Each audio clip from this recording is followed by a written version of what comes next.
저희를 사랑하시는 좋으신 하느님, 오늘 성모신심 세미나로 저희 모두를 초대해 주셨으니 감사드립니다. 이 성모신심 세미나를 통하여 성모님이 어떤 분이신지를 제대로 알고 이웃에게 전할 수 있는 저희가 되게 해주시고, 이 세미나를 통하여 성모님과 더욱 가까워지는 저희가 되도록 이끌어 주소서. 우리 주 그리스도를 통하여 비나이다. 성부와 성자와 성령의 이름으로 아멘. 성모신심 세미나에 초대된 분들에게, 그래서 오늘은 소개 세미나입니다. 누가복음 1장 42절, 당신은 여인들 가운데에서 가장 복되시며 태중의 아기도 복되십니다. 성모신심 세미나에 초대된 여러분은 행복합니다. 이 세미나는 여러분 모두를 위한 것입니다. 여러분은 이번 성모신심 세미나를 통하여 풍성한 결실을 거두게 될 것입니다. 소개 모임인 이 소개 세미나는 성모신심 세미나를 여러분들이 잘 받을 수 있도록 돕기 위한 것입니다. 1. 성모신심 세미나를 하게 된 동기, 사도행전 17장 11절, 그곳 유다인들은 테살로니카의 유다인들보다 점잖아서 말씀을 아주 기꺼이 받아들이고 그것이 사실인지 알아보려고 날마다 성경을 연구하였다. 네, 우리도 성경을 바탕으로 해서 성모님에 대해서 알아보게 되겠습니다. 첫째로 이 성모신심 세미나를 하게 된 동기는 성모님에 대해서 잘 알도록 돕기 위한 겁니다. 오늘날 많은 신자들이 성모님에 대한 교회의 가르침을 잘 모르고 있습니다. 알더라도 단편적으로 알거나 겉핥기식으로 알거나 성경적, 신학적 기반 없이 신심적으로만 아는 사람들이 많습니다. 성모신심 세미나는 성모님에 대한 신앙의 진리를 전체적인 면에서 종합적이고 체계적으로 공부합니다. 또한 성모님에 대한 진리를 성경에 바탕을 두고 설명합니다. 왜냐하면 성모님에 대한 언급은 창세기부터 묵시록에 이르기까지 명확하게 나와 있기 때문입니다. 그리고 신약 성경이 쓰여지기 이전부터 전해 내려오는 교회의 전승과 진리의 원천인 성경, 전승과 성경에 대한 이해를 돕는 신학과 교회의 가르침을 통해 성모님께 대한 신앙의 진리를 살펴보겠습니다. 그래서 이 세미나에 참석한 사람들은 개신교 신자들에게도 체계적이고 논리적으로 성모신심을 설명할 수 있도록 돕고자 합니다. 그러면은 이것이 교회 일치에도 도움이 될 것입니다. 개신교 신자들이 성모님에 대해서 성서적으로 잘 모르기 때문에 거부하는데, 우리가 성서적으로 잘 설명하면 그들은 도움을 받을 것입니다. 그 개신교 신자들과의 관계에서 제일 먼저 부딪히는 문제 중에 하나가 성모 공경에 대한 것이죠. 그래서 여러분들이 레지오 단원으로서 이 성모신심에 대해서 잘 알고 그들에게 설명해 줄 필요가 있습니다. 둘째로 성모신심 세미나를 하게 된 동기는 성모님에 대한 올바른 신심을 실천하도록 돕기 위한 겁니다. 오늘날 많은 분들이 성모님에 대한 바른 신심을 가지고 있지만 또 잘못된 신심을 가진 이들도 있고 성모님에 대한 신심이 전혀 없는 사람들도 있습니다. 레지오 단원들 중에서도 그럴 수 있습니다. 저도 처음에는 레지오 단원 할 때 성모신심이 없었으니까요. 이 성모신심 세미나는 성모님 공경의 바른 의미와 방법을 제시함으로써 성모님께 대한 참된 신심을 실천하도록 돕기 위해 마련되었습니다. 몽포로의 성 루도비코는 교만한 이들의 거만스러운 신심, 소심한 이들의 소심한 신심, 외적인 형식에만 치우친 깊이 없는 신심, 각종 죄를 계속 지으면서 회개하지 않고 성모신심을 통해 구원되기를 바라는 주제넘는 신심, 변덕스러운 신심, 위선적인 신심, 자신의 이익만 생각하는 이기적인 신심을 성모님께 대한 거짓 신심이라고 말합니다. 또한 성 루도비코는 내적 신심, 진정에서 우러난 신심, 거룩한 신심, 변하지 않는 신심, 무목적 신심을 성모님께 대한 참된 신심이라고 가르칩니다. 즉, 이 무목적 신심이라는 것은 조건 없는 거예요. 성모님이 어머니이기 때문에 당연히 공경하는 거죠. 우리는 성모님께 대한 참된 신심을 실천하여 성모님께 올바른 공경을 드리고 그분과 체험적인 관계를 맺을 수 있습니다. 신심은 실천을 통한 체험이 중요한데 성모 신심의 실천을 통해 성모님과 체험적인 관계를 맺으면 풍성한 신앙생활을 할 수 있고 성모 신심의 생활화를 통해 예수님과 성모님을 더 잘 닮을 수 있습니다. 저도 옛날에는 성모님에 대한 신심이 없을 때는 그냥 형식적으로 레지오 회합에 참석하고 또 활동 사람들과 경쟁을 해서 더 열심히, 더 많이 이렇게 하고 그랬습니다. 그리고 레지오 단원이지만 저 밖에 성모님상 앞에서 이렇게 기도하고 있는 사람들을 보면 좀 쪼다처럼 보였습니다. 왜냐하면 저는 그때 어떻게 생각했느냐 하면 성당에 가면, 성당 안으로 들어가면 감실의 성체 예수님이 계신데 왜 저기서 고개 숙이고 기도하나? 성체 앞에 가서 기도해야지. 그런 생각을 했습니다. 그래서 성모님께 대해서는 별로 기도하지 않았는데 나중에 제가 성모님께 제 자신을 봉헌하는 준비 기도를 하고 봉헌식을 하고 그 다음부터 이렇게 좀 변화되기 시작했어요. 몽포르의 성 루도비코가 알려준 방법대로 33일 동안 봉헌 준비를 하고 봉헌 기도를 했을 때 성모님의 현존, 그분의 돌보심을 체험할 수 있었습니다. 그래서 하다 보니까 나중에 성모신심 세미나도 만들게 되고 여기까지 왔습니다. 셋째, 성모신심을 빨리 더 널리 전파하기 위해서 이 교육을 합니다. 이 성모님께 대한 신심을 우리가 더 빨리 전파하려면 일정한 교육 과정이 필요합니다. 그래서 제가 1987년 6월 7일에 시작된 성모 성년 준비로 1987년 4월 말에 이 첫 번으로 성모 신심 세미나를 했습니다.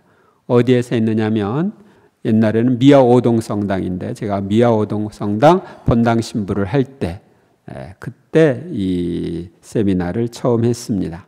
처음에는 서울 세나투스하고 성령봉사회하고 푸른군대에서 추천한 사람 30여 명이 이 교육을 받았고 이 교육 과정을 통해서 사람들이 변화되고 또 이것을 통해 변화되니까 계속 해주기를 원해서 또 자기들이 봉사하겠다고 해서 하다 보니까 많은 사람들이 받게 되었습니다. 제가 기록을 보니까 2000년까지 한 5만여 명이 이 교육을 받았습니다. 그리고 이 교육을 우리 서울교구뿐만 아니라 다른 여러 교구 해외까지 이 교육을 가서 하게 되었는데 지금도 이 교육을 여기저기서 하고 있습니다. 또 성직자 수도자들을 위해서도 그동안 해왔습니다. 그러면 성경이 말하는 하느님의 구원 계획을 살펴보도록 하겠습니다. 먼저 마테오복음 1장 22절에서 23절 보아라 동정녀가 잉태하여 아들을 낳으리니 그 이름을 임마누엘이라 하리라 하신 말씀이다. 임마누엘은 번역하면 하느님께서 우리와 함께 계시다는 뜻이다. 동정녀는 마리아고 임마누엘은 예수님이죠.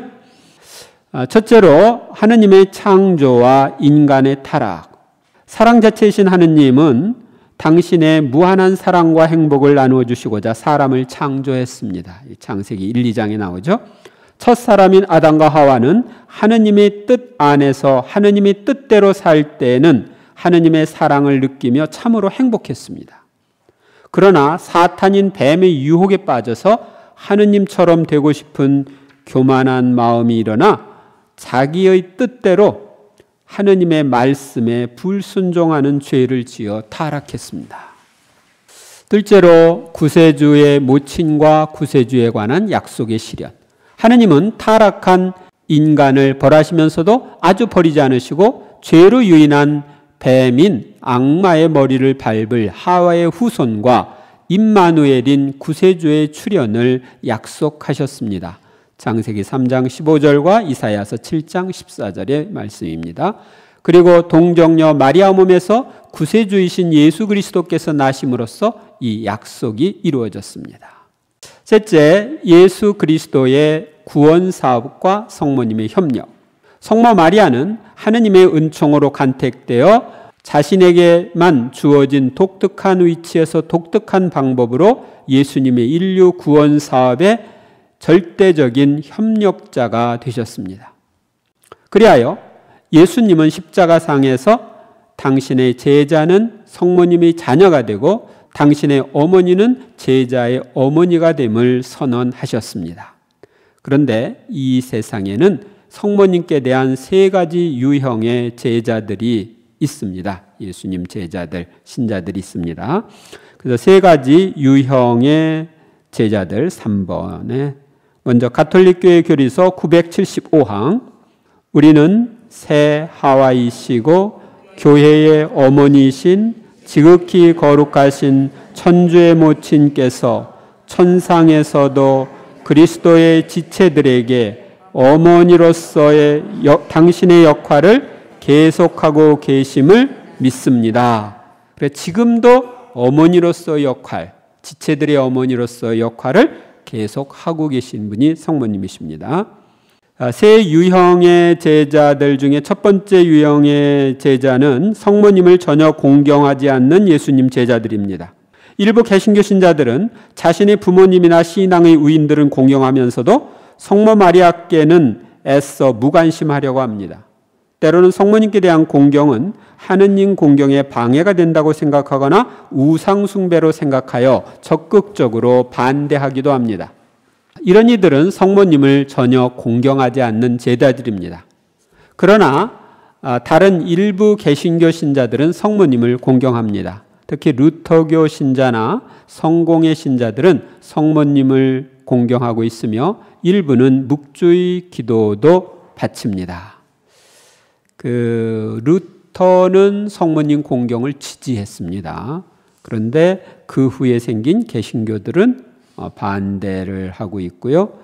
루터와 결혼한 그 부인은 묵주 기도를 계속 바쳤다는 기록이 있습니다. 성공의 그 신자들 중에도 묵주의 기도를 바치는 사람이 있습니다. 또한 동방정교회 신자들은 가톨릭 신자 못지않게 성모님을 공경하고 있습니다. 그래서 이콘 보면은 성모님에 대한 이콘이 많죠. 그리고 이슬람교의 코란에 성모님은 아름답고 깨끗하고 성스럽다고 쓰여 있어서 이슬람교에서도 성모님을 공경하는 이들이 있습니다. 그리고 그 개신교 중에서 수도자로 수도 생활을 하는 사람들이 있는데 마리아 자매회라고 하는 그 공동체인데 그 사람들을 한번 만난 적이 있습니다. 그 마리아 자매회가 개신교 쪽에 생기게 된 건 아마 하느님의 이끄심인 것 같은데 그들은 이런 얘기를 했습니다. 개신교 형제들이 성모님에 대해서 잘 모르고 성모님을 반대하고 이러저렇게 비난하고 모욕하는데 그것을 보상하기 위해서 그리고 올바른 성모 신심을 전하기 위해서 자기들은 마리아 자매회라고 하는 이름으로 공동체를 이뤄서 한다고. 근데 그 사람들은 천주교에서도 환영을 못 받고 개신교에서도 환영을 못 받는다고 그래요. 자기들이 이야기하기를. 아마 독일에서 그 수도회가 시작된 것 같은데 왜냐하면 거기서 그냥 수도 생활하려면 천주교로 오지. 우리는 그렇게 얘기하고 있고, 개신교에서는 마리아 참회가 뭐냐? 그러면서 또 반대하고 있고, 그렇다고 하는 것을, 그런 사람들을 제가 전에 만난 적이 있습니다. 둘째, 성모님을 구세주의 모친으로만 공경하는 제자들. 성모님을 공경하되 단순히 구세주이신 예수님의 어머니이기 때문에 의례적인 존경을 드립니다.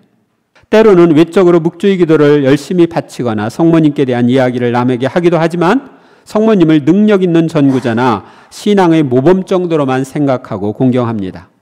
그래서 왜 성모님 공경하냐? 예수님 엄마니까 그렇게 생각하는 거죠. 많은 천주교 신자들이 여기에 속하는 것 같습니다. 셋째는 성모님을 자신의 어머니로 공경하는 제자들입니다. 자신의 세상 어머니가 자신의 육체적 탄생에 참여했듯이 성모님이 자신의 영적 탄생에 참여했음을 생각하고 사도 요한처럼 성모님을 자신의 어머니로 공경합니다. 이런 사람은 성모님의 돌보심을 체험하고 성모님과도 친밀한 사귐을 나누게 됩니다. 그는 자상한 어머니의 돌보심과 예수님을 더 잘 닮을 수 있도록 도와주시는 성모님을 체험합니다. 적은 수의 이 천주교 신자가 여기에 속하는 것 같습니다. 그리고 이 성모신심 세미나는 이 세 번째 유형의 사람이 되도록 돕기 위한 것입니다. 요한복음 19장 27절, 이분이 내 어머니시다.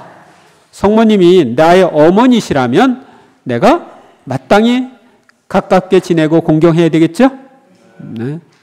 근데 그 성모님한테 이렇게 가까이 가려고 해도 좀 껄끄럽고 가까이 어머니라고 하는 게 좀 잘 안 느껴지고 그런 분들이 있을 수 있어요. 이렇게 보면은 그런 분들은 보면은 어머니의 사랑이 결핍되었던 사람들, 그런 사람들은 성모님이랑 가깝게 지내는 게 조금 힘듭니다. 그래서 그 세상 어머니와의 관계가 좀 이렇게 매끄럽지 않고 불편하고 상처받고 그랬던 분들은 성모님과의 관계가 이렇게 친밀해지기가 좀 어려운데, 그런 경우는 그 엄마와의 관계에서 받은 상처 치유 기도를 통해서 또 엄마의 사랑이 결핍된 부분을 성모님의 사랑으로 채워주시도록 청함으로써 성모님과의 관계가 점점 좋아질 수 있습니다. 4. 성모신심의 역사. 신심이란 하느님이나 하느님과 관련된 어떤 대상의 마음을 향함으로써 하느님을 섬기고 경배하려는 인간의 경건한 태도와 자세를 의미합니다. 그래서 모든 신심은 하느님을 향하게 되어 있습니다. 하느님과 관련된 대상에 대한 특수한 신심, 이것은 하느님께 대한 경배를 증진하고 풍요롭게 할 때만 그 의미와 가치가 있는 것입니다. 성모신심도 마찬가지고 구원의 상징인 십자가, 또 사랑의 표현인 예수 성심에 대한 신심, 또 천사나 성인들 신심, 이런 모든 것은 그 교회의 본질적인 신비에 대한 신심입니다. 이 성모 신심이 교회의 본질적인 신비에 대한 신심이기 때문에 누구나 가져야 하는 신심입니다. 그러나 부수적인 신심, 예를 들면 예수님의 오상이나 성인들의 유해나 성상에 대한 신심은 모든 신자들이 가져야 되는 건 아닙니다. 그래서 모든 이들이 가져야 되는 이 본질적인 신심과 그렇지 않은 부수적인 신심이 있습니다. 그러면 성모 신심의 흐름을 살펴보겠습니다. 첫째로 신약 성경 시대. 성모님에 대한 신약 성경의 첫 언급은 바오로 사도가 갈라디아 사람들에게 쓴 편지에 나옵니다. AD 54년에서 55년경 에페소에서 저술된 갈라디아서에서 바오로 사도는 때가 찾아 하느님께서 당신의 아드님을 보내시어 여인에게서 태어나 율법 아래 놓이게 하셨습니다 라고 단순하게 표현하고 있습니다. 여기서 성모님은 여인이라고 표현하고 있죠. 이 에페소는 오늘날 성모님의 집이 있습니다. 옛날에 성모님이 사셨던 집이 전해 내려오고 있습니다. 바오로 사도는 이 성경 구절을 통해서 하느님의 아드님을 낳은 여인이 인류를 위한 하느님의 구원 계획에 들어있음을 암시합니다. 그러나 성모님의 이름도 밝히지 않고 여인이라고만 표현한 것은 그 당시에 많은 사람들이 다신교적인 배경에서 여러 여신들을 섬기고 있었으므로 잘못하면 성모님을 하느님의 아들을 낳은 여신으로 숭배할 염려가 있었기 때문입니다.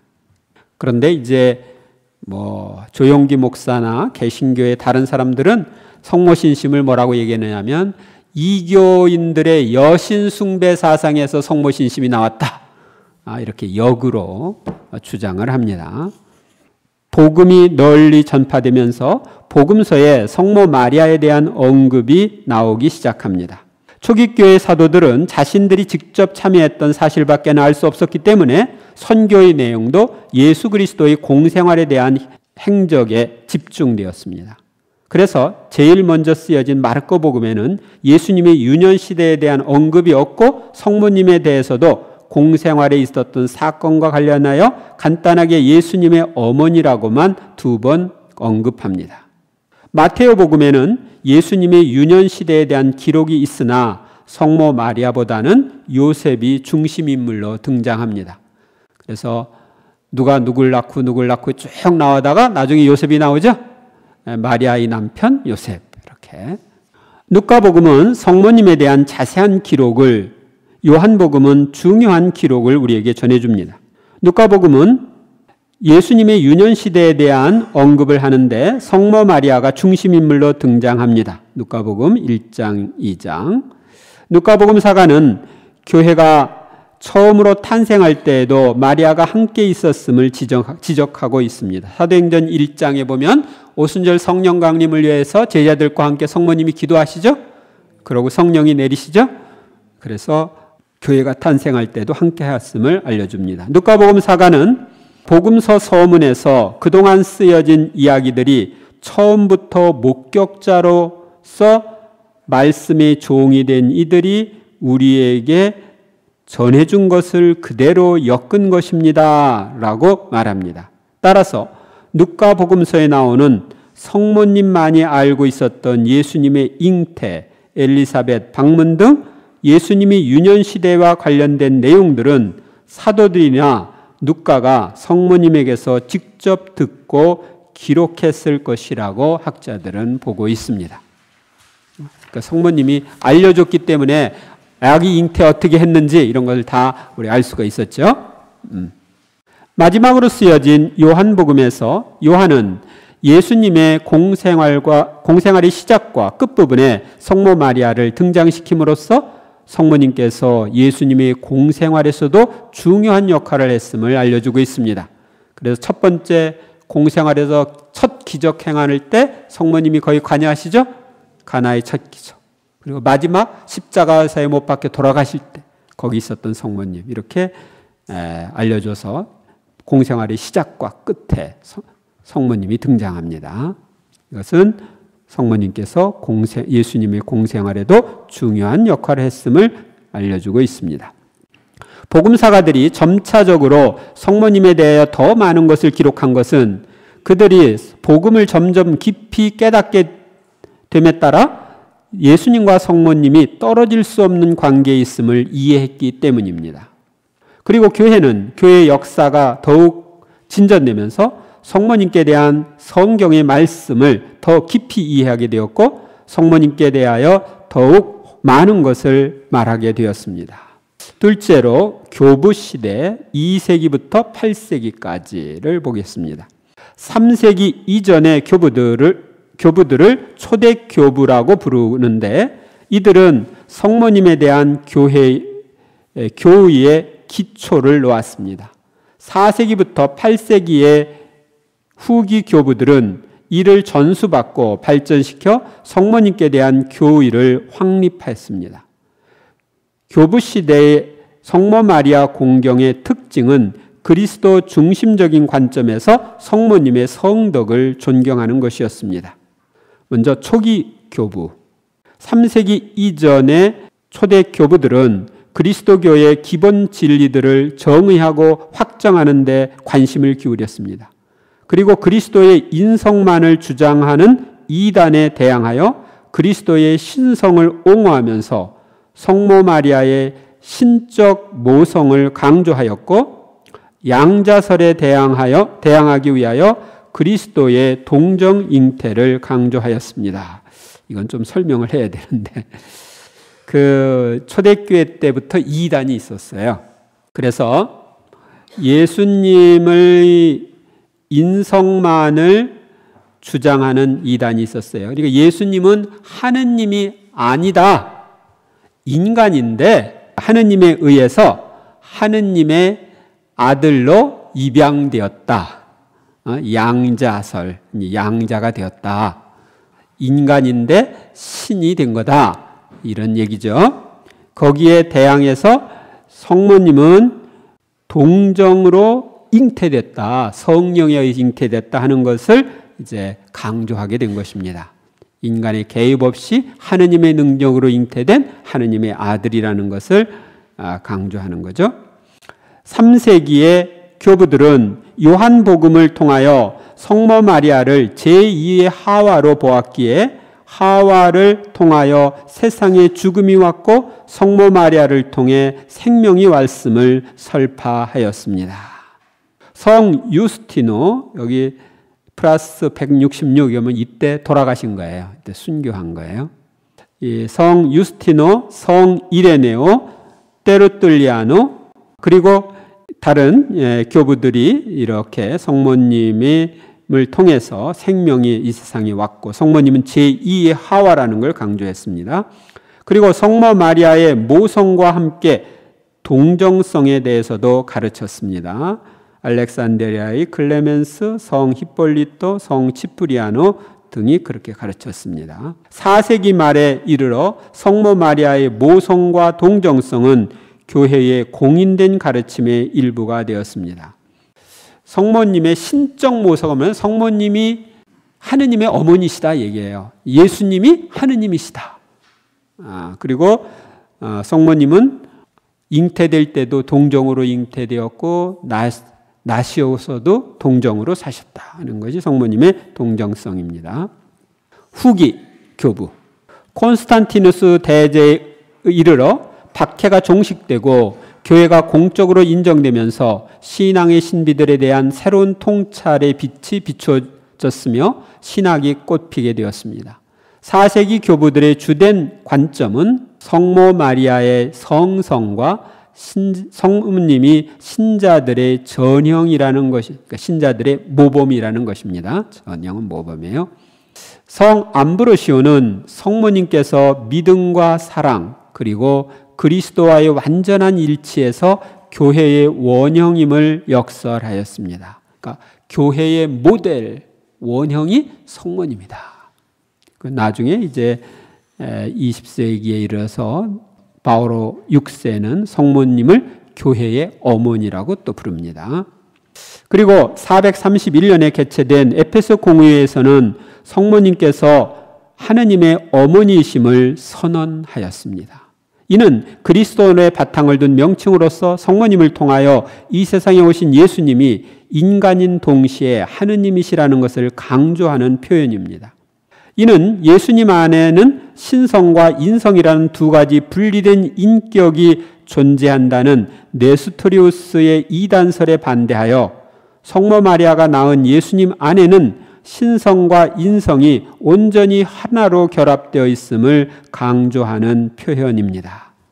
그러니까 예수님은 신성과 인성이 결합된 한 분이에요. 한 분. 거기에 인격이 하나예요.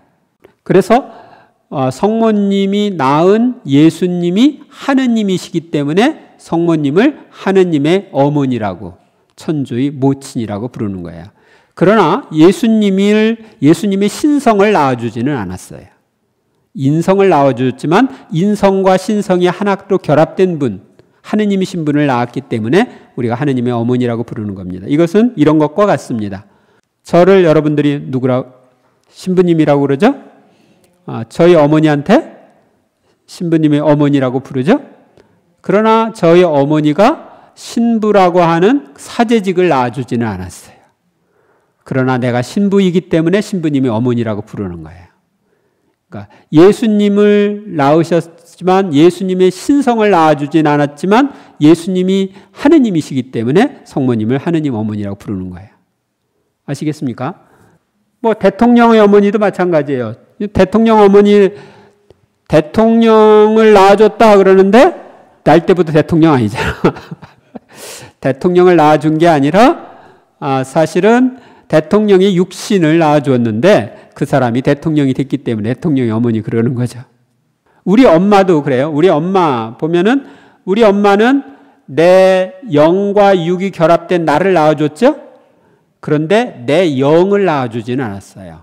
내 영은 하느님이 창조하셔서 그 정자와 난자가 결합된 생명체에 부어줬거든요. 그래서 인간이 영과 육이 결합된 존재가 됐어요. 그런데 내가 나의 어머니한테 내 육신의 어머니, 육신의 어머니 이렇게 부르지 않죠? 나의 어머니라고 부르는 거예요. 아셨죠? 그래서 성모님을 하느님의 어머니라고 부르는 건 당연한 거고 자연스러운 것이다. 에베소 공의회는 이제부터 과연 모든 세대가 나를 행복하다 하리니 전능하신 분께서 나에게 큰 일을 하셨기 때문입니다. 하신 성모님의 예언대로 교회가 성모님 공경을 증진시키는 결정적인 계기가 되었습니다. 하느님의 어머니라는 칭호는 성모님께 가장 영예로운 명칭이며 이러한 결정이 있은 후로 성모님께 대한 공경이 놀라운 속도로 발전하게 됩니다. 교황 식스토 3세는 그 결정에 대한 기쁨을 나타내기 위하여 로마에 있는 성모 마리아 대성당을 복구하고 증축했는데 그것은 오늘날 서방에서 성모 마리아께 봉헌된 가장 오래된 성당입니다. 그 성모 마리아 대성당, 로마에 있는 성당이 이 성당의 기원을 이야기하고 있습니다. 그러면 이제 성모님께 드리는 기도문에 대해서 보겠습니다. 4세기부터 마리아의 이름은 미사 전례문에 나옵니다. 6세기에 젤라시오 전례서, 로마의 미사경본, 비잔틴의 공식 기도문에는 성모 마리아께 대한 기도가 실려 있습니다.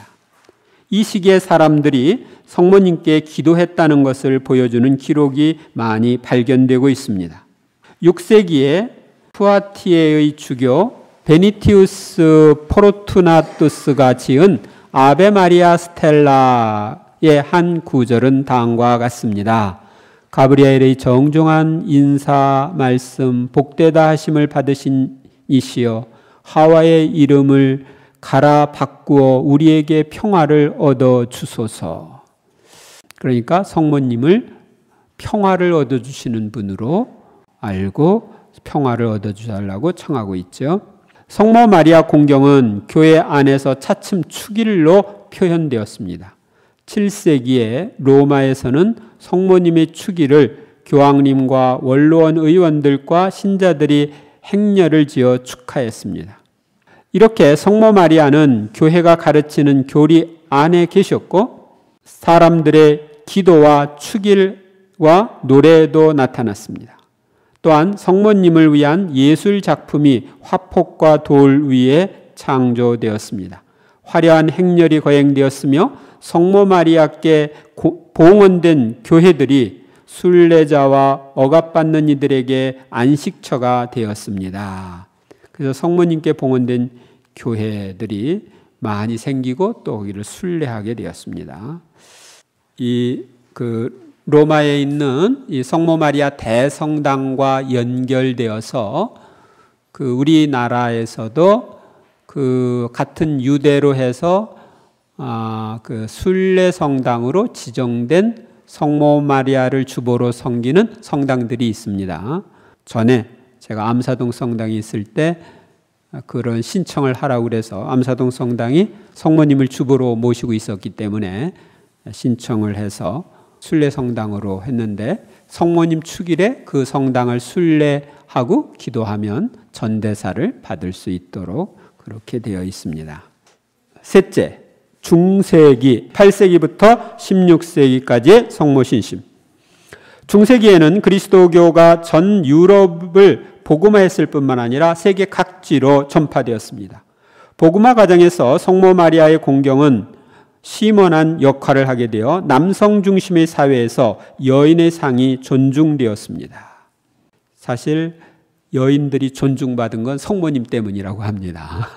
옛날에는 여자들이 남자들의 재산 목록 중에 하나였었는데 그게 아니라 한 1대1로 이렇게 존중받게 된 건 성모님 때문이라고 합니다. 8세기부터 15세기까지는 이분이 내 어머니시다라고 하신 요한복음의 말씀대로 성모님을 우리의 영적 어머니로서 공경하였습니다. 특히 성모승천 사상에 의해서 천상의 전구자로 공경했습니다. 이 당시에는 성모 마리아를 영신적인 어머니, 우리의 어머니로 보게 된 것입니다. 이때 성모 신심은 다양한 형태로 발전합니다. 하느님의 어머니 동정 마리아를 기념하기 위한 순례 장소가 확산되어 가고 성모님께 대한 성가, 강론, 기도문 등이 만들어졌으며 새로운 축일도 제정되었습니다. 11세기 중반에 이르러 성모님에 대한 신심은 더욱 깊어져 토요일이 성모님께 봉헌되었습니다. 여러분들 지금 첫 토요 신심미사 드리고 있죠? 이 토요일이 역사가 꽤 깁니다. 이게 1000년의 역사를 가지고 있는 거예요. 근데 그 다른 책에 보면은 초기 교회 때부터 토요일을 중요시 여겼다. 왜냐하면 성모님이 토요일 날은 예수님 없이 지냈기 때문에 금요일 날 돌아가셔서 무덤에 묻히시고 성모님이 예수님과 같이 지내지 않은 날이 토요일인데 그때 예수님의 죽음을 슬퍼하시면서 기도에 전념하셨죠. 그래서 토요일을 성모님의 날로 이렇게 초기교회 때부터 일부에서는 지내고 있었다 이렇게 말합니다. 성모 성당에는 순례자들이 전에 없이 많이 모여들었고 성모 신심은 여러 수도회의 생활에 활기를 불어넣었습니다. 중세기에는 묵주기도가 교회 신심 생활에서 아주 중요한 몫을 하였고 성모님의 원죄 없으신 잉태가 찬미되기도 하였습니다. 성모님이 원죄 없은 잉태는 1854년에 선포되었지만 이미 이때 또 더 나가면 초대교회 때에 성모님의 원죄 없은 잉태가 찬미된 것입니다. 또한 성 보나벤투라와 성 베르나르도에 의해 우리의 구원에 있어 성모 마리아의 역할에 대한 이해가 확실해졌습니다. 11세기 이후에는 네지나 첼리, 이것은 하늘의 여왕 그런 뜻이에요. 살베 레지나, 여왕님 안녕하십니까 하고 인사하는 거죠. 등의 성모님께 대한 노래들과 성모님의 여러 호칭 기도들이 생겼습니다. 프란치스코의 총장이었던 성 보나벤투라는 1269년에 삼종기도를 수도회의 기도에 포함시켰고 매주 토요일에 성모님께 대한 특별 미사를 봉헌하도록 하였습니다. 그래서 삼종기도가 정착되고 토요일 날마다 성모님께 대한 신심미사를 드리는 것이 이제 시작됩니다. 중세 절정기인 16세기에는 모든 성인의 통공교리에 근거하여 성모님을 공경하였습니다. 프로테스탄트들은 유일한 중재자이신 그리스도의 품위를 손상한다 하여 성모님 공경을 배척했으나 트리엔트 공의회에서는 성모님 공경의 정당성을 확인하였습니다. 넷째, 근세의 성모 신심 17세기에서 19세기. 성모님께 대한 연구는 17, 18세기에 스페인과 프랑스에서 활발하게 이루어졌는데요. 이때 성모 신심은 아기 예수님을 본받다는 운동으로 이루어졌습니다. 프랑스 학계의 분위기는 강생의 신비 속에서 성모님 공경의 의미를 찾았습니다. 예수님의 입장에서 성모님을 공경하는 것입니다. 신앙인들의 목표는 다른 하나의 예수님이 되는 거죠. 그래서 예수님이 성모님께 지녔던 마음을 자신의 마음으로 간직하려고 노력하였습니다. 그러니까 아기 예수님은 성모님께 온전히 자기를 맡기고 성모님께 대한 사랑을 드리고 성모님 품에서 살았죠. 그래서 우리도 그렇게 살자. 예수님을 닮아서.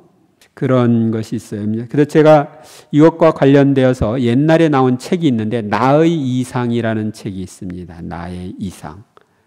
이 나의 이상이라고 하는 이 책에는 바로 성모의 아기 예수님이 성모 신심에서 나의 이상이 되는 거예요. 그래서 저도 이 나의 이상이라는 책을 읽고 야 좋다. 그러고 저한테 제가 성모 신심을 키우는데 도움을 받았습니다. 우리가 예수님을 닮아야 되는데 바로 아기 예수님을 본받는 거죠. 성모님과 관련되어서 19세기에 와서는 구원의 역사에 있어서 성모 마리아의 역할, 특히 사도직에서 차지하는 성모 마리아의 역할이 주목되었습니다. 그 당시에는 1854년 성모님이 원조 없으신 잉태교리가 선포되고 이를 확인하는 누르드의 성모 발현이 1858년에 있었으며 성모님의 여러 발현이 시작되었습니다. 그러니까 54년에 교회가 성모님이 원조 없이 잉태되셨다 하는 것을 모든 신자들이 믿어야 할 교리로 선포했을 때 성모님이 4년 후에 누르드에 나타나서 당신이 누굽니까? 하고 물어보니까 나는 원죄 없으신 잉태다 하고서 당신이 원죄 없이 잉태된 분임을 알려주었어요. 그래서 그 교회가 가르친 것이 맞다는 것을 확인시켜 준 거죠. 그런데 이거 조금 더 앞으로 가면은 이렇습니다.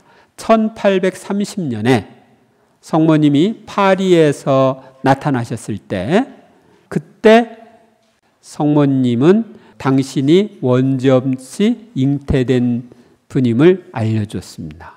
그래서 여러분들이 네지오 마리아 회합할 때 백실리움 이렇게 보면 백실리움 그 지구 그 밑에 1830 이렇게 쓰여 있어요.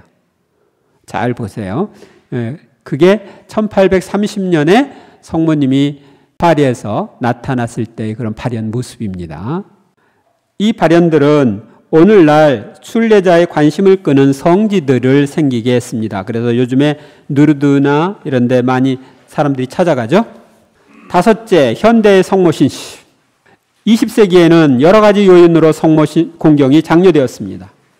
20세기에 들어서 1917년 파티마에서 성모님이 발현했고 1950년에 성모 승천 교리가 확인되었으며 1954년에 첫 성모 성년이 선포되었습니다.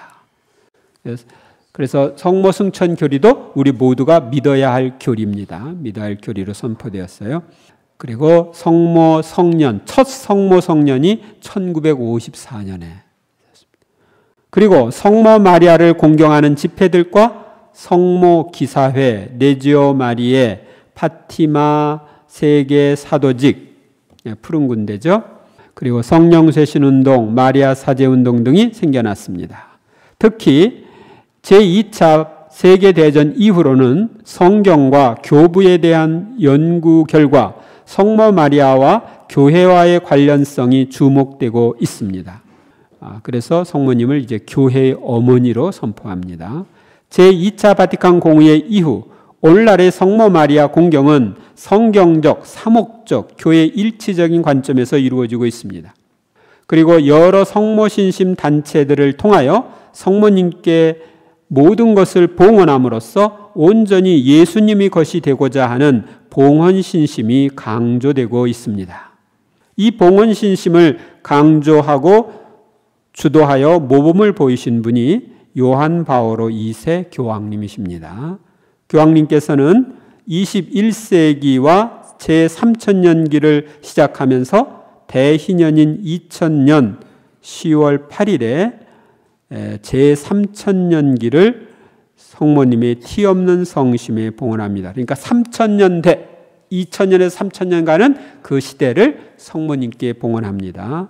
이때 전 세계 주교 대의원 한 1500명이 바티칸에 모여서 전 세계를 그 성모님의 티 없는 성심에 교황님과 함께 봉헌을 합니다. 여섯째, 성모 신심의 영향. 초대교회 때부터 오늘에 이르기까지 성모님에 대한 신심은 교회 안에 많은 영향을 주었고 점차적으로 발전해 왔습니다. 과거의 역사를 돌이켜보면 성모님께 대한 지나친 신심을 이야기한 사람들도 없지는 않았지만 교회는 이런 신심을 경계해 왔습니다. 성경에는 성모님에 대한 언급이 적고 단순한 것처럼 보이지만 그 안에는 아주 깊은 뜻이 내포되어 있으며 오늘날 성모 신심의 바탕이 모두 그 안에 함축되어 있습니다. 성모 신심이 점차적으로 발전한 것은 신학의 발전과 아울러 성모님과 관련된 성경 말씀과 교회 안에 내려오는 전승에 대한 사색과 실천이 점점 깊어졌기 때문입니다. 성모 신심은 그동안 교회 안에 개인의 신앙생활을 풍요롭게 해주었고 또 많은 이들을 성덕으로 인도하였습니다. 또한 많은 이들을 예수님께로 인도하는 역할을 해왔고 오늘날은 세계를 변화시키고 있습니다. 그러니까 성인 성녀들 치고 성모님에 대한 남다른 신심이 없었던 사람은 없다. 이렇게 말할 정도로 모든 위대한 성인 성녀들이 성모님께 대한 특별한 신심을 가지고 있었습니다. 그리고 그 많은 이들이 이런 성모님께 대한 봉헌된 수도회나 오늘날 레지오 마리아 같은 평신도 단체들을 통해서 예수님께로 인도되었어요. 그들이 선교를 함으로써 예수님께로 비신자들을 인도했고 오늘날 세계를 변화시켰다. 이 얘기는 조금 더 해야 되는데 교황님께서 냉전이 아주 극에 달하던 시대 1984년에 핵전쟁이 일어날 그런 위험이 있던 그때에 전 세계를 성모님께 봉헌합니다. 그때가 언제냐면 1984년 3월 25일에 봉헌을 합니다. 그러고 나서 전 세계를 이제 그분께 봉헌하는 건 그분께서 이렇게 관여해 주시길 청하는 거죠. 1987년에 성모 성년을 선포하면서 다시 봉헌하고 기도하도록 요청합니다. 그래서 1988년에 성모 성년이 끝나는데 그때부터 동구권이 막 움직이기 시작하더니 1년 후에는 동구권에서 89년에 공산주의가 와르르 무너지죠. 그래서 성모님께 대한 봉헌과 기도가 공산주의를 무너뜨리는 역할을 합니다. 소련이 무기로 붕괴된 게 아니에요. 성모님께 대한 봉헌으로 붕괴가 됩니다. 동구권이. 5. 한국의 성모 신심 보겠습니다. 가톨릭 교회 교리서 969항 성모님은 하늘에 올림을 받은 후에도 이 구원의 역할을 그치지 않고 계속하여 여러 가지 전구로서 영원한 구원을 위한 은혜를 우리에게 얻어준다. 네, 지금 성모님이 우리 구원에 필요한 은혜들을 얻어주는 분이십니다. 한국 천주교회의 성모 신심은 다른 어느 신심보다도 오랜 전통을 지니고 있습니다. 한국 교회의 성모 신심은 이미 교회 창설기에 시작되었고 오늘에 이르기까지 신자들의 신심 생활에 중요한 위치를 차지하고 있으며 순교 영성이나 일반 생활에도 많은 영향을 주었습니다. 첫째, 한국 순교자들의 성모 신심. 우리 한국의 교회가 전파된 게 1784년이죠. 그런데 1791년에 순교한 권상현, 야고보, 윤지충, 바오로는 순교하기 전에 예수 마리아의 거룩한 이름을 여러 번 불렀고 1798년에서 99년 사이에 순교한 이도기, 바오로, 방 프란치스코는 죽음을 앞에 두고 성모 마리아께 기도했다는 기록이 있습니다. 1801년에 순교한 홍랑민 누가는 매일 묵주 기도를 드렸으며 김광옥 안드레아는 형장으로 끌려가면서도 묵주기도를 그치지 않았습니다. 순교자 이종국은 순교하기 전에 성모님의 도움으로 천당복을 누리게 될 것을 생각하였고, 이순이 누갈다와 김사집 프란치스코는 순교에 앞서 가족들에게 언제나 성모 마리아께 의지하며 살 것을 당부하였습니다. 또한 1801년에 순교한 윤점례는 성모님의 발현을 목격하였다고 하며, 우리나라에서도 성모님이 나타나신 거예요. 1827년에 옥사한 이경민 바오로는 천주님과 성모님께 의지하여 모든 시련을 극복하였고, 매질을 당할 때마다 예수 마리아를 불렀다고 합니다. 그리고 김대건 안드레아 신부님은 나파엘호를 타고 중국으로 항해하는 동안 성모님께 의지함으로써 보호를 받고자 하였습니다. 그래서 성모님 상본을 그 나파엘호에다 딱 부착하고 용감하게 조그만 배로 서해를 건너서 중국까지 갔죠. 둘째, 한국 초기교회 신자들의 성모 신심 증거들. 1801년 신유박해 때 관청에서 압수된 성물과 서적 가운데에는 여러 개의 묵주와 성모 매개경, 이게 성모송이에요. 성모송이에요. 옛날에는 매개경이라고 했어요. 성모송을. 성모 매개경 등의 책자가 있었는데, 이는 성모님의 전구로 흔들리지 않는 신앙을 갖고자 하였음을 보여줍니다. 그러니까 이 성모 매경은 성모송뿐만 아니라 묵주이기도 하는 방법, 이런 것들이 적혀져 있었던 거예요. 그래서 우리 묵주이기도를 옛날에는 매괴신공 이렇게 불렀어요. 또한 초기 신자들의 성모 신심을 보여주는 증거는 동정녀들이 있었다는 것입니다. 신유박해 당시까지 알려진 동정녀로는 윤점례, 아가다, 정순매, 바르바라, 김경애, 조도애, 박성념, 이득임, 문영인, 비비안나 등이 있습니다. 동정녀로 생활하는 이들이 있었던 것은 정결을 강조한 주문모 야고보 신부님의 영향도 있었지만, 일생을 동정으로 사신 성모님을 본받고자 하는 성모신심이 있었기 때문입니다.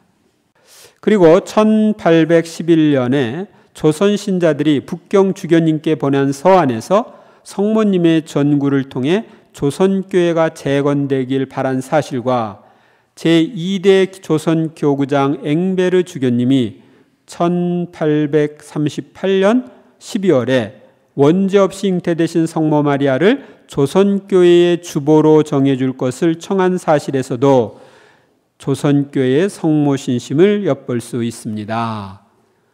우리 원죄 없으신 잉태 교리는 1854년에 선포됐다고 했죠? 근데 그것보다 훨씬 이전에 원죄 없이 잉태되신 성모님을 한국교회의 수호자로 정해달라고 교황님께 건의를 한 것입니다. 그래서 이제 교황님은 그것을 허락합니다. 언제 허락하느냐면은 1841년 8월 22일에 그레고리오 16세 교황님이 한국교회의 수호자로 원죄 없이 잉태되신 성모 마리아를 공경하라고 허락을 합니다. 그래서 한국교회는 성모님 원죄 없이 잉태 교리가 선포되기 이전부터 성모님을 수호자로 모시고 있었습니다. 셋째, 한국교회 성모신심 단체들. 한국의 초기교회 때부터 활발했던 성모신심으로 인하여 1836년경에는 성모님을 특별히 공경하고 성모님의 전구를 청하기 위하여 묵주의 기도를 바치는 매개회가 설립되었고, 매개회는 이제 로사리오회, 지금 얘기하면 로사리오회죠. 교우들이 자신을 성모님의 종으로 봉헌하고 봉헌된 표시로 성의를 착용하는 스카플라. 여러분들 스카플라 착용하는 거 있죠?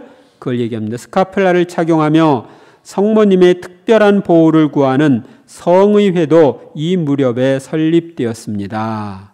그래서 1836년 박해중에 매개회와 성의회가 설립됩니다. 또한 페레올 주교님과 다블리 신부님은 1846년 11월 2일에 공주 수리치골에서 성모성심회를 설립합니다. 1887년에 간행된 한국교회 지도서에는 성모성심의 매교회 성의회를 교회 내의 공식적인 신심회로 언급하고 있습니다. 20세기 후반에 들어 국제적인 성모신심 단체 중에 파티마의 세계 사도직이 1953년 3월에 도입되었고 같은 해 5월에는 레지오 마리에가 도입되었습니다. 또한 1976년에는 마리아 사제 운동과 성모 기사회가 도입되었습니다. 성모신심 단체들은 한국교회 활성화에 크게 기여하고 있습니다.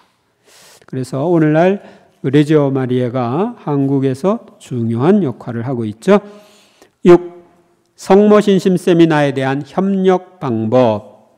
첫째, 이 세미나의 효과. 이 세미나에 초대된 여러분은 행복합니다. 여러분 중에 성모님께 대한 신심이 없다고 느끼는 사람은 이 세미나를 통해서 성모신심이 싹트게 될 것입니다. 또한 성모님께 대한 잘못된 신심을 가지고 있는 사람은 올바른 신심을 가지게 될 것입니다.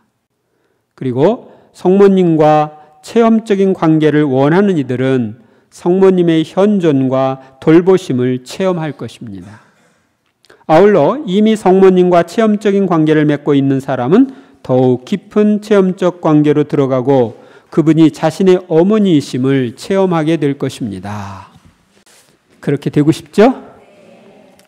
그러면 그것을 위해서 둘째, 교육 과정이 있습니다. 여러분이 성모님과 새로운 관계를 맺도록 하기 위해서 여러분 앞에는 다음과 같은 과정이 있습니다. 읽어볼까요? 제1주 성모 마리아는 어떤 분이신가? 제2주 구세사에 나타난 성모님의 역할. 제3주 성모 신심을 통한 풍성한 신앙생활. 제4주 봉헌 준비. 제5주 봉헌 예절. 제6주 성모 신심을 성장시키는 방법. 제7주 복음이신 성모님. 네.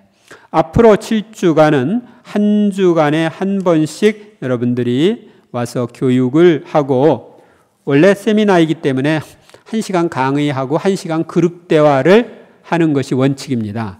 그 2시간 묵주의 기도까지 해서 2시간 반, 보통 우리가 성모신심 세미나 할 때 그런 교육 과정을 하는데, 그 레지오 단원들이 그룹 대화는 레지오 회합 때 서로 소감 나누기로 대신 하는 걸로 하고, 대신 강의를 저녁에 하는 분들은 제가 강의를 조금 더 자세하게 해주고, 낮에 하는 분들은 미사 중에 하기 때문에 강의를 조금 간단하게 해주고, 그렇게 할까 합니다. 셋째, 협력 방법. 여러분들이 이 세미나를 통해서 좋은 열매를 거두려면 협력을 해야 되는데, 먼저 세미나에 빠짐없이 성실하게 참석하십시오. 아시겠습니까? 이게 빠지면 이 고리처럼 연결되어야 되는데 서로 연결이 되지 않아서 효과를 제대로 발휘할 수가 없습니다. 그래서 빠짐없이 참석하도록 권합니다. 그리고 두 번째로는 매일 이 교재 내용을 읽고 묵상하시기 바랍니다. 하루에 15분 이상 이 교재 내용을 읽고 묵상하세요. 그리고 자신과 참석자들이 변화될 수 있도록 기도하시기 바랍니다. 가능하다면 매일 미사에 참여하고 영성체하고 묵주의 기도를 하면 좋겠습니다. 그리고 미사 전이나 후에 시간을 내어서 성체조배하면서 이 내용을 묵상하시면 좋고, 묵주의 기도도 5단뿐만 아니라 20단씩 매일 하셔도 아무 말 안 합니다. 그리고 매주의 실천사항을 실천하고 예습으로 다음 주 세미나 문제를 꼭 풀어오고, 세미나와 관련된 책을 읽으십시오. 이렇게 되어 있죠? 실천사항을 실천하는 것에 대해서 말씀을 드리겠습니다. 그 42쪽에 보면 소개세미나 실천사항 이렇게 되어 있죠. 매일 묵주기도 바치는 거, 이 성모신심 세미나의 성공을 위해서, 그리고 교재 복습하는 거. 오늘 여러분들이 읽은 이 소개세미나 내용 있죠? 이걸 집에서 다시 읽고 묵상하면서 기도하는 겁니다. 그 다음에 교재 예습. 이 교재 예습은 이 책 8쪽에 있는 교재 사용법에 대해서 읽어본 후에 일주 세미나 문제를 모두 풀으라고 되어 있는데 그냥 간단하게 푸는 방법을 말씀을 드리겠습니다. 먼저 여러분이 가지신 교재 47쪽에 보면은 제1주 성모 마리아는 어떤 분이신가 이렇게 되어 있고 47쪽 하단 쪽에 크로바 모양 거기에 보면 다음 문제를 풀기 전에 11쪽에 있는 예수 문제 풀이를 읽으신 후 성경 구절을 찾아 빈칸에 그대로 적은 후 답이 되는 부분에 밑줄이나 동그라미를 치십시오. 단 문제의 성경 구절 다음에 참조라는 말이 나오면 성경 구절을 읽은 후 답만 쓰십시오. 이렇게 되어 있죠? 일주에 나와 있는 교재를 읽고 문제를 다 풀어오는 겁니다. 그리고 여러분들에게 권한다면은 이 교재뿐만 아니라 더 읽고 싶으면은 세기의 승리자라는 책하고 성모님께 대한 참된 신심이라는 책을 읽으면 좋겠습니다. 세기의 승리자. 이 세기의 승리자는 가톨릭 출판사에서 나온 거고 성모님의 발현을 역사적으로 쭉 이렇게 연결해 놓은 건데 아주 좋습니다. 그리고 성모님께 대한 참된 신심은 몽포르의 성 루도비코가 쓴 것입니다. 그래서 여러분들이 이 성모신심을 통해서 좀 풍성한 신앙생활을 했으면 좋겠습니다. 제가 여러분들에게 이야기하고 싶은 것은 여러분들이 이 성모신심 세미나 이 과정을 잘 따라오시면 믿져봤자 이익입니다. 아셨죠? 여러분들이 더 배우면 그만큼 좋은 거예요. 그리고 이번 기회에 여러분들이 성모님에 대해서는 확실히 알고 그분과 확실한 관계를 갖도록 모두 오늘은 일찍 끝내줘야죠. 모두 일어서세요. 성부와 성자와 성령의 이름으로 좋으신 하나님, 저희를 성모신심 세미나로 불러주셨으니 감사드립니다. 이 성모신심 세미나를 통해서 우리의 엄마이신 성모님과 더욱 가깝게 지내고 그렇게 해서 더욱 풍성한 신앙생활을 할 수 있도록 저희 모두를 이끌어 주소서. 전능하신 천주 성부와 성자와 성령께서는 여기에 있는 이들에게 축복을 내리시어 이 밤도 밤길을 편안히 가서 성모님 품에서 편히 쉬게 하소서. 성부와 성자와 성령의 이름으로 네.